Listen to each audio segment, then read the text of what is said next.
Okay.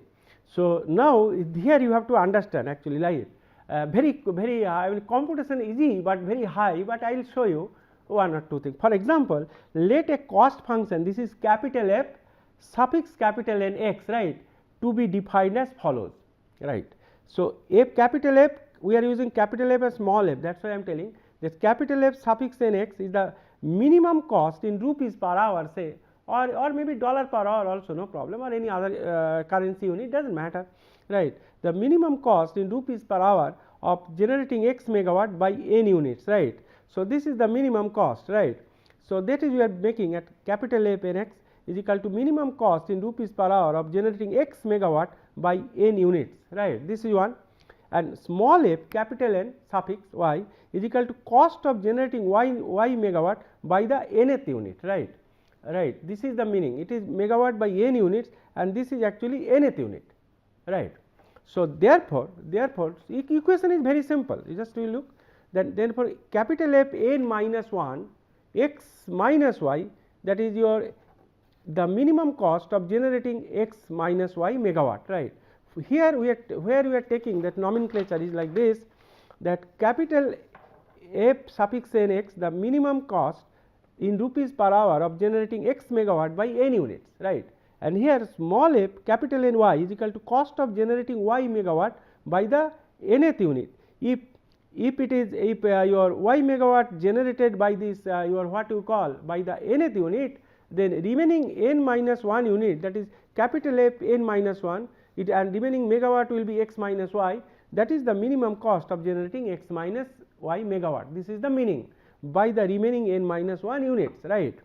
So, now the application of dynamic programming result in the following recursive relation, that is capital F n x, right, is equal to minimize y, right, f n y is small f capital N suffix y plus n is the unit number, right, capital F n minus 1 x minus y. This equation is very simple, no.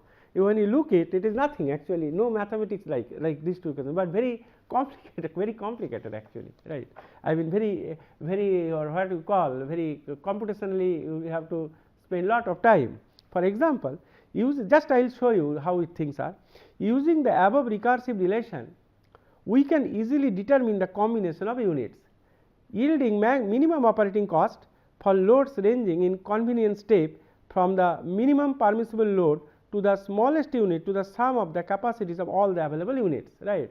So, using this equation only we will make it that what will be the your what you call that optimum combination of the unit and minimum cost. In this process, the total minimum operating cost and the load shared by each unit of the optimal combination are automatically determined for each load level. Question is that here you have to go for in a discrete step, right. Had it been soft computing technique, things are very easier actually, right. Only thing is several constants are there, it may be time consuming, but coding point of view that soft computing technique is very easier, right. But in any way those are beyond the scope. But suppose this is a table number is not given, this generating parameters are given. Though this parameter there are 4 units, right, 1, 2, 3, 4, there are 4 units, and capacity is every generator is minimum capacity generating capacity is 1 megawatt and maximum is 12 megawatt. So, for all these things minimum is 1, maximum is 12, right. And cost curve parameters A is given rupees per megawatt megawatt square and B is rupees per megawatt, C term is not here, right. So, that means the cost curve is actually A Pg square plus B Pg, this is the form because it is rupees per megawatt square. So, it will be A because you have to your objective function should be in terms of rupees. So, it will be A into Pg square plus B, that we have seen for optimal operation in power system, of course, there C was there, right. But question is that here C is neglected, right, only A and B we have taken, and these are the A values for unit 1, unit 2, unit 3, unit 4, and this is B value for unit 1, unit 2, unit 3 and unit 4, right. So, now you have to consider a sample system, that is a sample system, that is a 4 unit system, right. All 4 are thermal generating units, that parameters also given I have told you, right. Now, it is required to determine the most economical units to be committed for a load of 9. Suppose your total load demand is 9 megawatt, then you have to find out of these 4 units which are most economical, right. So, and but their minimum generation is, listen, idea is something like this, right. So, here there are 4 units, So, if all the units are operating, say, then total minimum generation will be 4 megawatt if you add all, and maximum generated, if you all are operating, then the total maximum will be 48 megawatt, because 12 into 4, 48 megawatt, right. But anyway, it is supplying just 9 megawatt, right. So, we have to see, sometimes 1 unit is possible, because maximum is 12, 1 unit can, whether it is economical or not, or 2 units also possible, 3 units also possible, 4 unit also possible, right. But we have to see the which combination, right. So, in this case, first one is that your F1x, suppose let the load changes be steps in 1 megawatt, we are changing the load step change is 1 megawatt only, right. That means, if one unit generating 9 megawatt, another unit generates 0 megawatt, if 0 9, then 1 8, then 2 7, then 3 6, like this way combination you have to take. If you take less than that, your accuracy will increase, but computational effort will be much more, right. So, now capital F1x, that is the first unit, right. That means, suppose this numbering is arbitrary, you can take any number, it does not matter, right. So, first unit, this first unit, say, when n is equal to 1, capital F1x, right, is equal to small f1x, right, is equal to A1 Pg1 square plus B1 Pg1. Now, Pg1 actually is a 9 megawatt. Suppose when unit 1 is generating, say, all the 9 megawatt, right. So, in that case, your F19, capital F19 is equal to small f19 is equal to your A1 is 0.3855 from this table, 0.385, and B1 is 23.5, because it is A1, B1, A2, B2, A3, B3, A4, B4. In general, we have given A and B's, right. So, in that case, it is 0.385 into 9 square plus 23.5 into 9, and that is coming actually rupees 242.685 per hour. It is coming. Although I can take this paise thing, we can eliminate. No need actually, we can make it approximately 243, but for the sake of mathematics I have written this, right.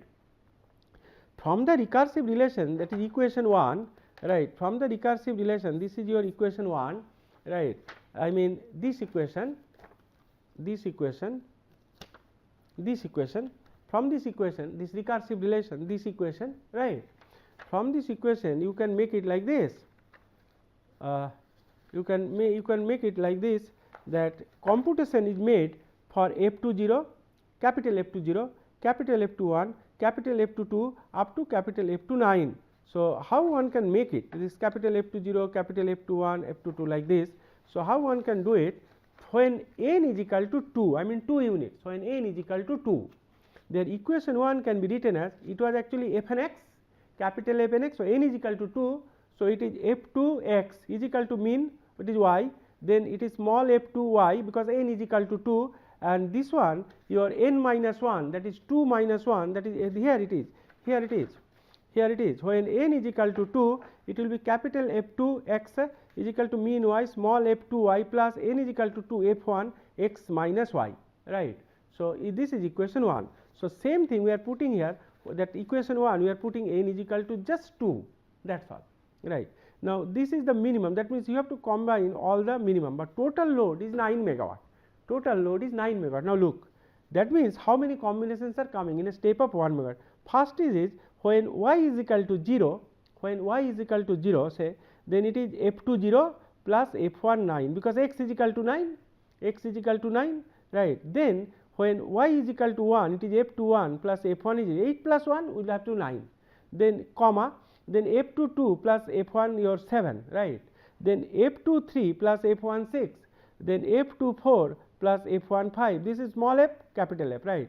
Then small f25 plus capital F1 4, then small f26, the 6 plus 3 9, you have to consider all the combination. So, your capital F1 3, small f2 7 plus capital F1 2, 7 plus 2 9, right, and small f2 8 plus capital F1 1, and small f2 9 and capital F1 0. So, all these combinations you have to make it, right, for these 2 units, because total demand is 9 megawatt. If you make total demand is say 20 megawatt for example, then how many combination will come, 0, 20, then 1, 19, 2, 18, this way, I mean so many combinations, right. So, anyway, on computing, if you now everything you have to compute term by term, right. So, whenever we are calling that F2, that means this is the second unit, right. When here n is equal to 2 means small f2 means the second unit, right, and capital F1 is the first one, right. So, if you make all this combination, you will find this F22 plus F17 actually this is the minimum. That means only this part I will show you that what is F2, that F22 actually it is the second unit, it is the second unit. So, if you write that your what you call cost curve, that is your F2 is equal to this one, right, it is A2 Pg2 square plus your B Pg2, right. This is your from this data from this one, right. That means your A2 is equal to here is 0.80, say unit I am not putting, and your this one B2, this is B2 is equal to your 26.5, and then your this Pg2 here F22 is the combination, that is 2 megawatt, that means Pg2 is equal to 2 megawatt, right. That means you compute, that means your F22, that means F22, that is x is equal to actually y is equal to your 2 megawatt, that is y is equal to 2 megawatt, this one y is equal to 2 megawatt, right. Therefore, your F22, that is y is equal to your 2 megawatt, right. Therefore, F22 will be your A2 0.8 into your 2 square plus B2 is your 26.5 into your Pg2 into 2, that is your F22, and whatever we are telling here, right, that this next is F17 for the unit 1, right, F17 is for the unit 1, that means for capital F1, making it here capital F1, right, for the unit 1, that is your x minus y, right, but total demand is given x is equal to 9 megawatt and y is equal to 2 megawatt, that means x minus y is equal to 7 megawatt, right. That means your F17, right, is equal to that cost characteristic first one, right. I write A1 Pg1 square plus your what you call your B1 Pg1, but Pg1 actually is 7, so Pg1 actually is 7, that means your here I am making it, that means your F17, that is your F17, actually this is your A1. So, we have this A1 is 0.385, we have already computed, right, 0.385 into your 7 square plus this B1 is 23.5, it is 23.5 into your what you call 7. So, whatever it coming, that means your combination is whatever you have got, the optimal combination is F29 is equal to F22 plus F17, that means whatever F2 value you get from here, right, and whatever you get from here, you please add these two, right, and this is coming rupees 239.565 hour. For the sake of completeness, I am making it. This is minimum, but you have to calculate all this only, all the combinations you have to compute. The way I showed one, you have to compute all these things, and out of which it is coming minimum. I am not just putting arbitrarily that this is minimum, right. I have computed all these things. After computing, I saw all this computation this morning also. I thought I should not show you here, right. So, it will kill a lot of time, right. So, but this is the minimum one, right. Suppose if it is given, suppose some assignment or something, we will not give you 1 megawatt, suppose 9 megawatt, we can give you only 3 megawatt, step change. So, in that case it will be 09, then it will be your 36, then it will be 63 and 90. So, only 4 calculations, 4 combinations, and you need 8 calculations, because here 1 1 2 each one. So, only 8 calculations. So, that will be result will be erroneous, but you have some feeling, right. So, that is a classroom exercise, you can make it, at least you will know how to compute, right. So, this is for first one, and that means this unit and this unit. If second unit generate 2 megawatt and first unit generate 7 megawatt, total is 9, then this is the minimum for first 2 units, right. Then what our objective will be, that second thing is, when you are adding the third unit, no, you have to compute, you have to your what you call compute F28, F27, etc., right. So, when you compute F28, F27, this is required actually. When you compute, similarly you compute f to 8, f to 8 means that just f to 8 you cannot compute, you have to take again the combination of 1 7, then 2 6, then your what you call 3 5, like this, all this combination you have to take the minimum of this, right. It is just not like I can compute your f to 8, right. You have to take your combination of 1 7, then your what you call 2 6. Similarly here also, when it is f to 7 means these all are actually minimum values. So every time you have to compute, you have to take the minimum values, the way I showed you, that like this one, all these combinations you have to consider. For f to 8 also you have to take all combination, because this minimum f 2 is required. For example, why it is f to 8, f to 7, f to 1, when you are taking this minimum, for example, idea is using the recursive relation of if one can compute f 30, f 31, f 39, right. Now suppose unit 3 is added, so f 39, f 39, minimum is f 30, that means we will take the cost characteristic of the third unit, cost characteristic of the third unit, that means this unit we are considering, this third unit we will take, right. And once you take this third unit, right, then you have to make f 30, f to 9, f to 9 minimum we have got it, just we have got it, no, this is the minimum, f to 9 minimum we have got it, this one, this one is the f to 9 we have got it, this f to 9 we have got it. And f 30, actually it is 0, because no unit is not operating, that means in this case it is only 1 and 2 for f 9, but when it is f 31 you have to compute this your what you call this this one, when it is f 31 that come to this this table, f 31 you have to take this one, that a 3 pg3 square plus b pg3, this you are compute for f 3. So once you make f 3, but look here f to 8 is coming, this f to 8 you have to take the minimum of all combination, that means here whatever I am telling f to 8, f to 7, these are the minimum value, right. That means again you have to go for your what you call that f to 1 plus f to 7, like this you have to go, right, small f to 1 plus your capital F to your 7, like this, that I mean the way we have taken, and then that was 9 megawatt, that one will do for 8 megawatt, then 7 megawatt, and up to come up to this, and then every time you have to take the minimum, just cannot you take that, and just imagine that what is the, how much is the effort or what you call that computational effort. It is actually your sky high, the computation and your what you call in dynamic programming. But I am telling you that this is the philosophy, this is the philosophy, that means these are all actually minimum, everything you have to see which combination will give you minimum cost for unit 1 and 2, for which it is generating 8 megawatt, similarly 7 megawatt, these are all minimum, and those minimum thing f to 8, next one will come f 3 2 plus f to 7, this f to 7 again minimum you have to take out of all combination 1 6 2 5, like this, out of which one is minimum, that one you have to put it here, then only you will get the good result, otherwise never, right. So similarly this way up to f 39 plus f 20, this way if you compute again you will find all these combinations have higher value than this one. So f 39 actually giving f 30 plus f 29, that is rupees 239.56, this that means unit 1 and 2 still it is operating, right. Unit 2 is generating 2 megawatt, unit 1 is 7 megawatt, right. This is whatever we have got from here, this is unit 2 is 2 megawatt, unit 1 is generating 7 megawatt, right.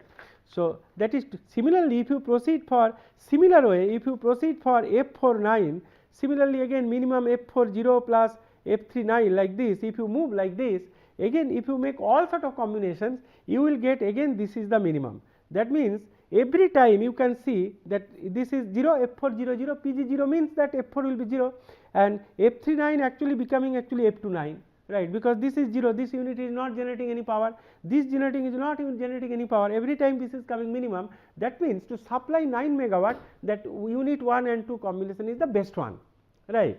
So that is why examining f 19, f 29, f 39 and f 49, f 49 also we have seen it is only one unit not possible, it is 240 point something we have seen, right. For unit 1 here it is, here this calculation here it is, I will show you here f1 we have done it, here you have done it, and it is 242.68, so it is higher, right. So that means your only unit after combining all, this leads to the conclusion that optimum units to be committed for a 9 megawatt are 1 and 2, right, sharing load as unit 1 your 7 megawatt and unit 2 is 2 megawatt, and this is the best one, and minimum cost for that load is this much is coming, right, per hour, right. Although it is very high in reality, but this is some parameter has been taken per hour. In reality, this cost of generation power is not like that, it is very high, but some data has been taken, and just to show you that how things are, right. So, this is actually dynamic programming little bit, right, just how one can proceed, right. If you have any question when you will go through it, you can put the question in forum, everything will be explained, right. So, and with the increasing dependence of industry, now the reliability part, right, because reliability is another concern, very briefly will be explained here. So, with the again and how it is related to unit commitment, right. With the increasing dependence of industry, agriculture and day to day household comfort upon the continuity of electric supply, the reliability of power system has assumed great importance, right. In a power system, suppose it is just giving a simple logic, although if you install a large generating unit, say 500 megawatt generating unit, it will be installed everything cost, I mean if it's a single unit, it cost will be cheaper, but reliability will be less. Suppose if there is an outage 500 megawatt unit, so there will be shortage of 500 megawatt power, say, but if you install say 100 megawatt 5 units, right, of course your install cost, your what you call install cost and everything will be much higher, because individual 100 megawatt unit, it will be not same as your 500 megawatt, it will be much higher, but reliability will be more. If one unit is out, right, or 2 unit even is out, if 1 unit out, you can still supply 400 megawatt. If 2 unit is out, so at least you can supply 300 megawatt. But if only one 500 megawatt unit is there, if it is goes out, then 500 megawatt load you cannot supply. So, if you put that means if you put larger units, you have to see that your force outage or if any fault anything happens, right, then you have to go for this what you call switch off that generating unit. So, loss of 500 megawatt power, that means that means reliability is less, although you are less expensive in terms of just a 100 megawatt unit you install, but if you will install that lower rating unit, your reliability will improve, right. That is the idea, right. But anyway, always higher rating unit is preferable, particularly day by day the cost of everything is going high. So, you have to see that its supply also 500 megawatt supply that power continuously, right, unless and until some abnormalities happen in the power system, right. So, every electric utility is normally under obligation to provide to its consumer a certain degree of continuity and quality of service, that is voltage and frequency to a specified range, right. This is power quality. Therefore, economy and reliability, right, that is security, must be properly coordinated in arriving at the your what you call operational unit commitment decision.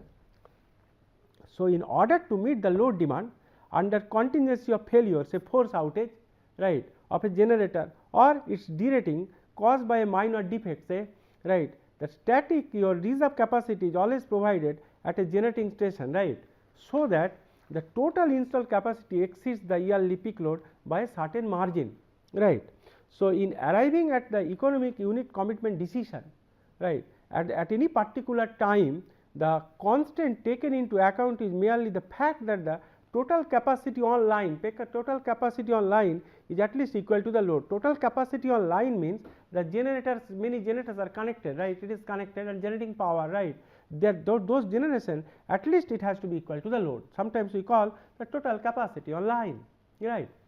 Therefore, the margin, by margin if any between the capacity of units committed and the load is just is incidental, right. So, generally generation must supply load plus power loss, right, that is the idea, load plus power loss that generator will supply. So, if under actual operation one or more of the units were to fail per chance, say random outage, it may not be possible to meet the load requirements, right. So, to start a spare thermal unit, if it is a hydro, no problem, I told you, but if you do not have that facility for hydro, then if you start a spare standby thermal unit and to bring it on your what you call steam to take the load will take several hours, 2 to 8 hours, it takes time, right, just you cannot start thermal unit, right. So, that the load cannot be met intolerably long periods of time, that means that means you have to, there is no other way apart from making load shedding, right, because it takes time. So, therefore, to meet contingencies, the capacity of units online, the online means I told you the running units must have a definite margin over the load requirements at all time. Idea is something like this. Suppose that is what is the meaning? Suppose 5 units are operating, right, and suppose it is supplying your what you call 500 megawatt load, and each unit is generating 100 megawatt each. Suppose there is sudden outage of one unit, that means 100 megawatt is loss, right. Then 4 units are operating. So, load is your 500 megawatt, but generation is 400 megawatt, right. That means there must be some your what you call, sometimes is called that what you call the margin should be there. So, in the margin means suppose 100 megawatt generator, each one rating, but if suppose if every generator is rated those 4 units say 125 megawatt for example say, right, then other units, the other 4 units can somehow generate 125 megawatt each, such that it can accommodate the load of 500 megawatt, right. That is the meaning, that must have a definite margin over the load requirements at all time. That means if one unit is out, see that other running units can accommodate the load. Of course, if more units goes out, then it is not possible, but that means it can generate sometimes your what you call that over generation also 10-15% is possible by the generating units, right. So, whatever the rated capacity, it may be 10-15% more, it can generate power also, right. So, this is the idea, this is the meaning of that. The margin which is known as, this is called spinning reserve, right. Suppose a spinning reserve, I think I have told you in the power system analysis class, spinning reserve, suppose a generator can generate, suppose its maximum power generating capacity 200 megawatt, right, and suppose it was generating 160 megawatt.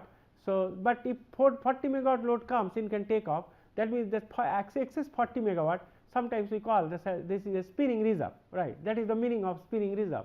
Spinning means the machine is generating power, actually and your what you call turbine generator is actually rotating, right, spinning. So, this is called spinning reserve, that machine is on online, that machine is on running, right.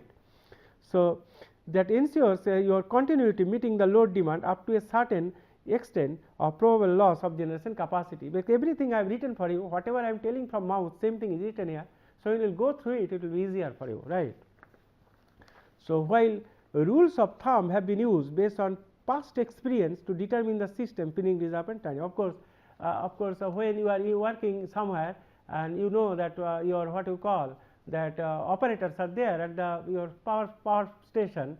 So, they are more experienced, right. You will find that their knowledge is really too good actually, because over the years they are handling that and they know what time, I mean what kind of action can be taken at what time, they know it very well, right.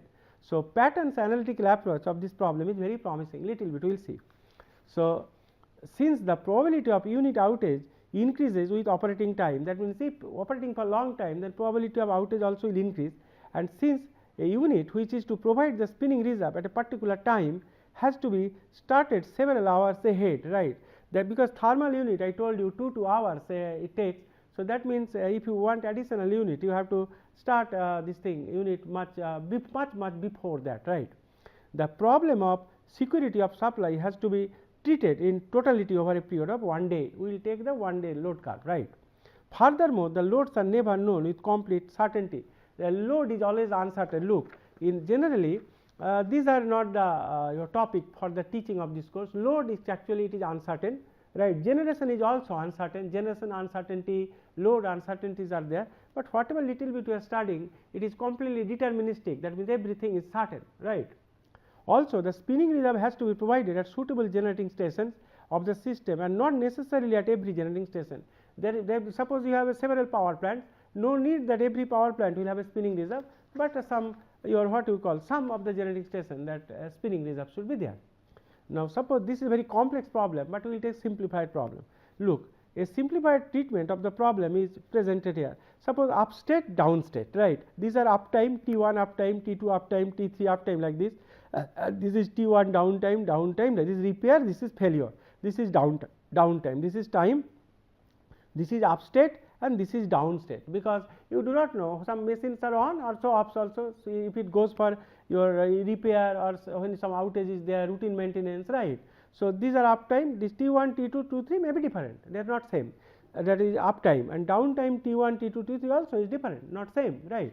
So, random unit performance record neglecting schedule outage, right. It is something we have taken 1 for up state and 0 for down state, right. I mean 1 or 0.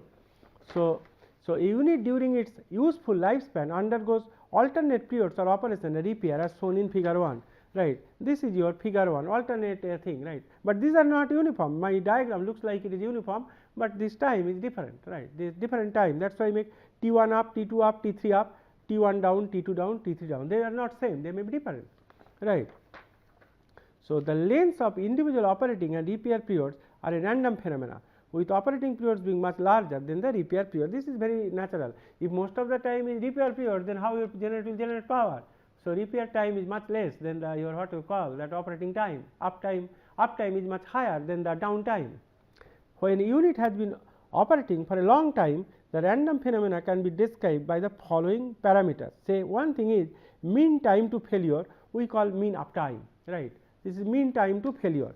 Then with T uptime, it is can be given as that sigma Tj up, sum up all the uptime, that is this thing, right, and divided by the number of cycles, because if you look at this graph, it should goes actually your up and down, right, up and down, it goes up and down, up state, down state, up state, down state. So, how many cycles are there, right. Say that is your T up is equal to sum up all the uptime divided by the number of cycles. So, this is equation 3. Similarly, mean time to repair, that is mean downtime, right, it is basically T down, capital T down is equal to sum all the downtime, right, then number of cycles. This is equation 4, right. Now, mean cycle time will be total will be T up plus T down, that is very simple. No? Here also from this diagram also T this all up and all down you add, that will be total cycle time, right. So, mean cycle time will be T up plus T down, very easy thing it is, right.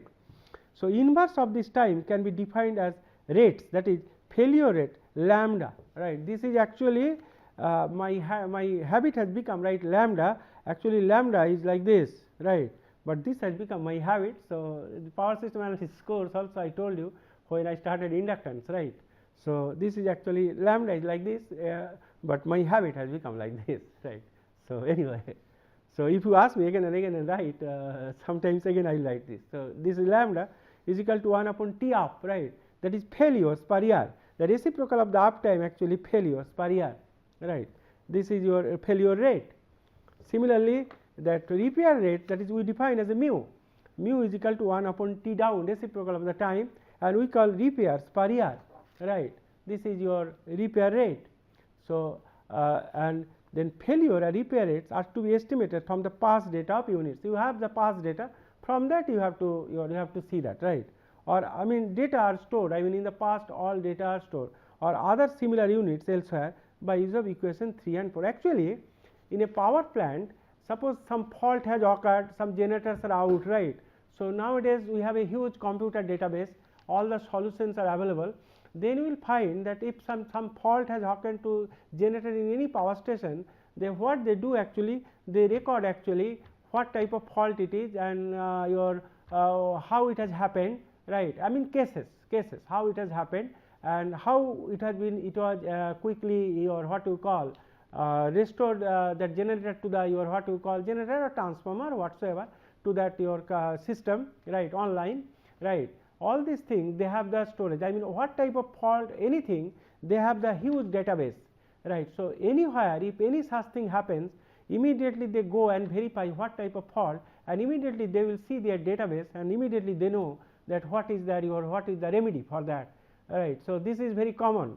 It is for all the power companies, they have the huge database for all type of faults, and immediately they go to that quick solution. So, this is your because of nowadays computers available everywhere.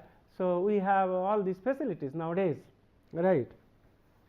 So, sound engineering judgment must be exercised in arriving at these estimates. Of course, you have to see the data carefully. The failure rates are affected by preventive maintenance and the repair rates are sensitive to the size, composition and skill of repair teams, right. It is true, repair rates are sensitive to size, composition, skill of repair team, that persons actually who are involved in this job, right. actually how quickly they can restore it. But you will find in those jobs most people are most efficient, right. So many years back I saw one person in some power plant. He was expert in turbine. He is an engineer, right. He is an engineer, but I maybe he is retired today, but I saw him that he knows turbine like anything, right. And like labor, he actually works on turbine, right. He himself actually is a masterpiece of turbine. I have seen him working, and he knows every nut, bolt, everything of turbine. I mean, unbelievable talent he has. But remember, he is not a your what you call mechanic or anything. He is an engineer, and as an engineer, he knows each and everything of the turbine. He is expert of turbine. I have seen him working also. Some unit was damaged, and whole turbine has been opened. His mechanics or others are also there, supporting staff are there, but himself is working like anything, right. So you will find many such people in the industry, right. They are very dedicated for those works, right. If you go to the industry, then you will see how dedicated are they, right. So anyway, come back to this. By the ratio definition of probability, we can write the probability of a unit being in up or down state at any time. So P up is equal to probability T up by T up plus T down, that is total time, right.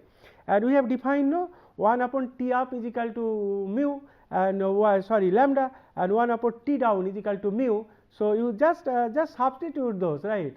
T up is equal to substitute your 1 upon lambda, and your T up and T down here also down 1 upon mu, you substitute, whatever you will get mu upon mu plus lambda. This is equation 5, that is probability P up, and P down is simply T down by the total your cycle type T up plus T down, it will be lambda upon mu plus lambda. This is equation 6. This is a very simple thing, and then P up plus P down is equal to 1, right. Total should be 1. Now P up and P down, this equation 5 and 6 are also termed as availability and unavailability respectively. This is the probability of the availability, right, and this is the probability of the unavailability, right. This is the thing where you simple thing. I have made it simple thing for you. While k units are operating, the system state your changes because of random outages, right. So failure of a unit can be regarded as an event independent of the state of other units. I mean, each failure is independent to other, such that it will be easier for you to analysis. It is not depending on other, right. It is everyone is an independent state, because we are little bit we are talking about probability. So we are assuming that it is independent of the other units, right. So if a particular system state I, set I state, is defined as say capital X suffix I, right, units in down state and capital Y suffix I in up state, where k is equal to xi plus yi, it is fine, right. Then the probability of the system being in this state is, it is product j belong to yi, that means units which are belong to up state, right, that is yi in the up state units, right. That is, you have to make the product, you have 3 units, the probability of all these things you have to multiply, then into again product of your units L belong to xi which are in down state, right, L belongs to xi into pi, this is down, right. This is equation 7. This is a product. It looks like it's probability and product. It is a very simple thing, actually, very simple thing, right. So now, so pattern security function. So just we will explain, right, many things we will assume here and just explain, and with completing this we will complete the unit commitment and this course, right. So a breach of system security is defined as some intolerable or undesirable condition, that is breach of system security is known, right. So the only breach of security considered here is insufficient generation capacity. So here we will consider the insufficient generation capacity, that is your only breach of security. The pattern security function which qualitatively estimates the probability that the available generation capacity, that is sum of capacities of units committed, that means which units which actually are on running, right, at a particular hour is less than the system load at that time, is defined as S is equal to sigma pi Ri, right. So sum of capacities, that is the probability that the available generation at a particular hour, right, is less than the system load at that time is defined as S is equal to your sigma pi Ri. This is equation 8, right. Now what is P, what is R? Now Pi actually probability of system, right, being state I, right. This is the probability of system being in state I, that is C equation 7 I have written, that means this equation, this is the equation, you see the equation, right.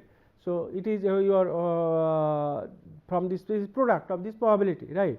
So, and Ri, the probability of the system state I causes breach of system security, right. So, these two data if is known, then we can compute. When system load is deterministic, that means no uncertainty is there, that is known with complete certainty, no uncertainty is there, then in that case Ri is equal to 1 if available capacity is less than the load, right, and it is 0 otherwise, either 0 or it is less, right. And second thing is S indeed is a qualitative estimate of system insecurity, that is sigma pi Ri, right. Now, though theoretically equation 8 must be sum over all possible system state, because sigma pi Ri P1 R1 plus P2 R2 like this, from a practical point of view the sum needs to be carried out over states reflecting a relatively small number of units on force outage. Example, that is states with more than 2 units out, or maybe I mean states with more than 2 units out, it is very rare, right. And second thing is may be neglected as the probability of their occurrence will be too low, because 2 units outage probability is very low. So, we may neglect it, right. But if you want detail, then perhaps you can do it, but 2 units 3 units, do you think that will be totally out together? If it happens, then you have to, but probability will be less, right. Now, security constant optimal unit commitment, I will give you a simple example here. Once the unit to be committed at a particular load level are known from your purely economic consideration, the security function S is computed as per equation 8, means S is equal to sigma pi Ri, right. So, this figure should not exceed a certain maximum tolerable insecurity level. This will be defined by you, right. That MTIL, that is maximum tolerable insecurity level, will be defined by you, that is MTIL, right. For a given system is a management decision which is guided by from the past experience, that you can define this value MTIL, that is maximum tolerable in your insecurity level, right. So, if the value of S exceeds this one, then the economic unit commitment schedule is modified, right. I mean if your value suppose you have defined this is say 0.0005 and your the value of S exceeds MTIL, right, and S is becoming say suppose it is for example it is 0.05 and it is 0.06. So, it is exceeding this one, that means you whatever condition you set it is not matching. So, you have to rethink, you have to go for second iteration, something like that. The economic unit commitment schedule is modified by bringing in the next most economic unit as per the unit commitment table. So, S is then recalculated and checked, the process is continued till S becomes less than MTIL, right. MTIL you have defined, right, and it has to be less than equal to like this, right. But after your unit commitment thing you can check this. As the economic unit commitment table has some inherent spinning reserve, you rarely more than one iteration is found to be necessary. That means, when you check this hardly one iteration this can do it. So, how we will do it? For example, suppose this is actually your unit commitment table, this is that optimum unit commitment table, this has been given. So, after unit commitment, suppose this data is given to you, suppose this is that unit commitment table, how it operates. We have taken a very ideal case, this is the load curve A, B, C, D, E, this is I have forgotten to write, this is E and this is F, right, A, B, C, D, E, F. So, each load level we have taken, it is a 4 hour each. So, total 24 hours, this is time. So, A, B, C, D period is given. So, when peak load, when A is equal to 4 peak load, right, sorry, this 4 hours, when this is a peak load A period, it is 0 to 4, say first 4 hours, it is maybe from mid noon to your what you call next day mid noon, it is not like a 0 hours, it is some time, right, something is taken, right.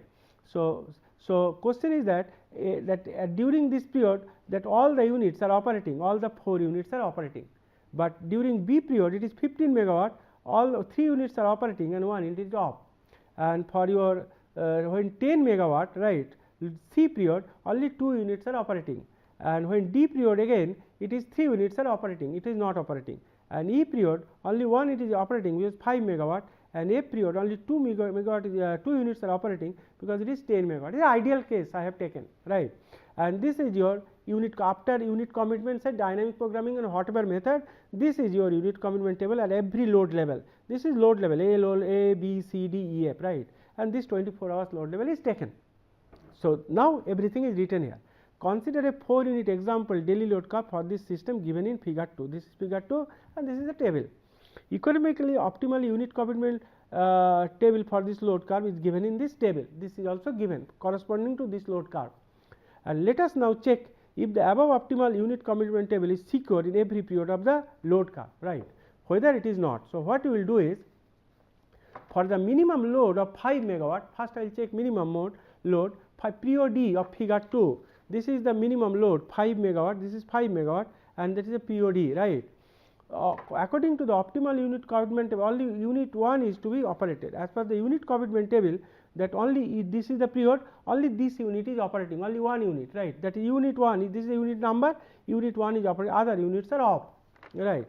So, therefore, assuming identical failure rate for all the units, we are assuming their failure rate is identical, that is lambda of 1 upon per year, right, and repair rate mu will be 99 per year, right. This is your failure rate and this is your repair rate. Some arbitrary data has been taken, right. So, for all the 4 units, let us check if the system is secure for the period. That means, what does it mean? That from unit commitment, that only when load is 5 megawatt, this only one unit is on, and this table actually prepared from the same data earlier. So, minimum generation is 1 megawatt, maximum is 12 megawatt. So, it is 5 megawatt. So, one unit is operating. Now, so further assume that this data has been given to you 0.005, MTIL is given, right. I told you earlier, right, that is your this is a decision from the management, that maximum tolerable insecurity level MTIL, right. So, this data is given to you and you have to check S is equal to PIRI. So, unit 1 can be only in 2 possible states, either operating or on force outage. That means, it can operate, or force outage means 5 megawatt load cannot be supplied because all the units are off. So, in this case, this S is equal to 2 units are there. We have to check for 2 units, 2 states, I is equal to 1 to 2, PIRI is equal to P1 R1 plus P2 R2, right. So, in that case, what will happen, that P1 is equal to P up, right, 2 states will do. So, it is mu upon mu plus lambda is equal to your 100 is coming, this is 0.99, because data is given here, mu is 99 per year and this is 1 per year. So, P1 is similar and R1 is 0, because unit 1 is 12 megawatt, which is greater than 5 megawatt. So, generation is what you call much more than the load, right. So, R1 is equal to 0, and similarly P2, the downtime is lambda upon mu plus lambda, that is 0.01, because lambda is actually 1 per year. So, 1 upon 100, so 0.01. So, R2 is equal to, with unit 1 down, so R2 is equal to 1 and load demand cannot be met. So, now you compute S is equal to then P1 R1, that is 0.99 into 0, whatever we have got here, P1 R1, then P2 R2 plus P2 R2, 0.01 into this thing, that means 0.01 greater than 0.005, that is your this MTIL value. Therefore, thus unit 1 above your alone supplying 5 megawatt load fails to satisfy the prescribed security is criteria, because we have to bring this one below 0.005. That means, although you have got the unit commitment, but you have to check the security also, right. So, fails to satisfy the prescribed security criterion, because S actually whatever value of S, it should be less than equal to MTIL. Then what we will do, we will choose the next unit. So, in order to obtain the optimal and yet secure unit commitment, is necessary to run the next most economical unit, that is unit 2 along with unit 1, right. Now, with both units 1 and 2 are operating, security function is contributed only by the state when both the units are on force outage. So, in this case, the state with both units operating or either one failed can meet the load demand of 5 megawatt and do not contribute to the security function. Therefore, that S is equal to can be taken as P down into 1, right. That means, it will be actually, that means, this one your what you call that R is equal to your what you call that 1, right, and you have to consider your what you call, this is another unit you are putting. So, its probability is 0.01. So, 0.01 into P down. So, 0.01 into 0.01. So, it is 0.0001, and therefore, this is actually, this is actually your less than your what you call 0.001 less than your what you call what you have defined, that is 0.005, that means 0.005. That means, your criteria is satisfied. So, just nothing, but put at unit and follow the same procedure, and this is for classroom purpose only I have made it. In reality many issues are there, many constraints are there, right, so many issues are there. So, with this power system engineering course, just 1 or 2 minutes briefing, then it will be this thing. So, I will suggest that you please go through all the notes and everything. Those who will listen to the last lecture, I will tell that particularly the distribution load flow, everything has been given in detail, right. So, please write down everything, and solution methodology is also very easy, right. And for that a lot of effort has been given to generate that, write those things, and everything was made, all hand calculation, everything, so all the numericals, everything, all by this person only, right.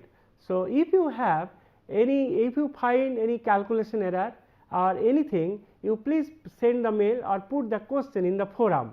We will give all the answers to you, right, I mean all the answers.